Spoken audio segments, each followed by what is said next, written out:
सभी भाई बहनों को मेरा जय मसीह की। और आज हम पढ़ेंगे मरकुस 9 का अध्याय ठोकर का कारण।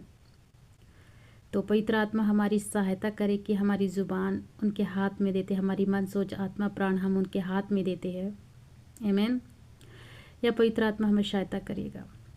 यहाँ पर वचन में प्रभु कहते हैं कि यदि तेरा हाथ तुझे ठोकर खिलाए तो उसे निकाल फेंक, या तेरी आंखें, तेरा हाथ या तेरे पाँव तुझे ठोकर खिलाए तो उसे काट और फेंक दे। यहाँ प्रभु हमें अपने बॉडी के पार्ट्स को काटने के लिए नहीं कह रहे हैं। आग भला कैसे हमें ठोकर खिला सकती है? ये जाने कि जब हम किसी भी व्यक्ति को, किसी स्त्री या गंदी वीडियोस को जब हम देखते हैं तो हम अपने मन में बुरे विचार करते हैं। तो प्रभु कह रहे हैं कि ऐसी चीजों से अपनी नजरों को फेर ले। तुम्हें नर्क की आग में डाला जाए, इससे तो अच्छा है कि तुम बिना आंख के ही रह जाओ, जिससे कि तुम परमेश्वर के राज्य में प्रवेश करने पाओ। ऐसे ही हमारे हाथ और पाँव के लिए भी प्रभु कह रहे हैं कि यदि हमारे हाथ अगर किसी बुराई के काम में जा रहे हैं, गलत कामों में जा रहे हैं, तो ऐसे कार्य करने से अच्छा है कि हम अपने हाथों को पीछे खींच ले और हम बिना ऐसे बुरे कामों को ना करें। वैसे ही हमारे कामों के लिए पाँव, अगर हम गलत कामों की ओर अपने कदम बढ़ा रहे हैं, चोरी करना, व्यभिचार करने या किसी भी प्रकार की गलत मर्डर्स, किसी भी प्रकार के बुरे काम, तो ऐसे कामों में हमें आगे बढ़ने से अच्छा है कि हम अपने कदम पीछे ले और हम तकलीफ में जी ले, वो अच्छा है। लेकिन ऐसे बुराई की ओर हम अपने पाँव को ना बढ़ाएं। यही हमें प्रभु बता रहे हैं कि ऐसी चीज़ों से अपने मन को फिरो, और ताकि तुम परमेश्वर के राज्य में प्रवेश करने पाओ। ऐसे ही हमारे हाथ और पाँव के सारी चीज़ों के लिए ऐसे ही परमेश्वर हमें बता रहे हैं। कई बार हमारे लिए ठोकर का कारण ये सब बनते हैं, तो ये हमारा स्वभाव है, क्योंकि हम स्वभाव से ही पापी ठहरे हैं, क्योंकि हमारा जन्म ही ऐसे ही हुआ है।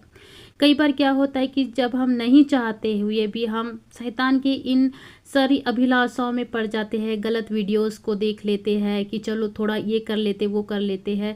ये चीज़ हमारी अभिलाषा में शैतान हमारे मनों में डालता है, भरमाता है हमें कि तुम ये कर लो, कुछ नहीं होता, थोड़ी देर की बात है, या तुम, और फिर उसके बाद में माफ़ी मांग लेना या सॉरी कह लेना, एडजस्ट। तो हमारा परमेश्वर एडजस्टमेंट करने वाला नहीं परमेश्वर है। हमारा परमेश्वर हमारी हाँ की हाँ और ना की ना वाला परमेश्वर है। तो प्रभु हमें वही चीज़ों को बता रहे हैं। तो कई बार हम ऐसे गिर जाते हैं, तो परमेश्वर हमें सावधान रहने के लिए बोले, हमें सतर्क कर रहे हैं कि तुम ऐसा कार्य ना करो जिससे तुम नर्क की आग में डाला जाओ। तो हमें इन चीज़ों को ध्यान में रखना है। प्रभु की आज्ञा को मानना हमारे लिए सर्वश्रेष्ठ है, और जो कोई प्रभु की आज्ञा को मानता है, परमेश्वर उनसे प्रसन्न होते हैं और उनके निकट रहते हैं। लेकिन जो कोई परमेश्वर की आज्ञा को नहीं मानते और अपनी मर्जी की, अपने मन को कठोर करके अपनी अभिलाषाओं में गिरते हैं, वो सब परमेश्वर ने कहा कि वो सब आग में डाले जाएंगे। और ऐसे हर एक व्यक्ति के साथ में होगा जो अपने मन के किए करते हैं और परमेश्वर की आवाज़ को नहीं सुनना चाहते, क्योंकि उन्होंने अपने मनों को कठोर कर लिया है। यहाँ पे एक जगह लिखा है कि आग में नमकीन होना।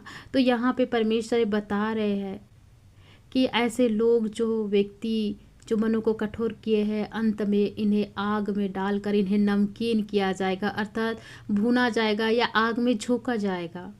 प्रभु ने हमारे स्वभाव को नमक कहा है, पर यदि हम किसी सब्जी में अगर नमक डालते हैं, फॉर एग्जांपल कि अगर हम आलू गोभी की सब्जी में अगर नमक डालते हैं और नमक बोलेगा कि नहीं मैं ज़्यादा रहूँगा और मेरा ज़्यादा हो, तो ये जो है कड़वापन आ जाएगा और हम लास्ट में क्या होंगे, उस सब्जी को फेंक देंगे, उसकी कोई वैल्यू नहीं होगी। तो वैसे ही हमारा स्वभाव को परमेश्वर एक नमक की तरह रखने बोला है कि तो हमारे स्वभाव को ऐसे होना चाहिए कि वो सबको अच्छा लगे, टेस्टी लगे, सबके मन को भाए। जो कोई भी हमसे मिले, बात करे, उठे बैठे, तो हमसे वो प्रभावित हो। ऐसे हमारा हर कोई हमसे हमारे साथ बैठना पसंद करे, हर कोई हमसे अपनी प्रॉब्लम या अच्छे और बुरे पल को शेयर करना पसंद करे। जैसे हाँ, नमक हर किसी के साथ में मिल जाता है, चाहे किसी में करे, बट उसकी भी एक लिमिट होती है। अगर हम ज़्यादा अगर किसी चीज़ को कर देंगे तो अच्छा नहीं। तो यहीं पे प्रभु हमें बता रहे कि हमारा स्वभाव अगर ज़्यादा खराब होता है और नहीं सुनते और हम अपने मन की करते हैं, तो हमें ऐसा जीवन नहीं जीना है, और ताकि हम उस आग में न डाला जाए। तो इसलिए अपने अंदर अच्छा स्वभाव रखो और आपस में आत्मिक मेल जोल रखो, न कि सांसारिक जो बुराइयों को हमारे अंदर ले आती है। तो प्रभु हमें अपने स्वभाव और आदत की रखवाली करने के लिए कह रहे हैं। तो मुझे लगता है कि आप सभी को ये वचन बहुत अच्छा लगा होगा और आप समझ गए होंगे कि प्रभु हमें किस तरीके की ठोकर खाने के बारे में बता रहे, क्योंकि आजकल युवा पीढ़ी यही हो रही है कि सब अपने अपने लस्ट में पड़े हैं, सब अपनी पार्टी में, खाने पीने में, म्यूज़िक में। इन दिनों बहुत ज़्यादा लोगों का खाने का लस्ट बढ़ गई है, म्यूज़िक की लस्ट बढ़ गई है, लेट नाइट पार्टियाज होती है अननेसेसरी, जो हमें कोई आवश्यकता नहीं है। तो ये एक अंत का टाइम है और परमेश्वर इन वचनों से हमें आगाह कर रहे हैं। तो आप सभी इस वचनों को पढ़ कर के आशीष पाए, और आप लोगों को अगर कुछ और भी अच्छा लगा हो और आपको अलग और कुछ प्रकाशन मिला हो तो आप लोग मुझे कमेंट करके बताइए। आप सभी को मेरा जय मसीह की आमीन।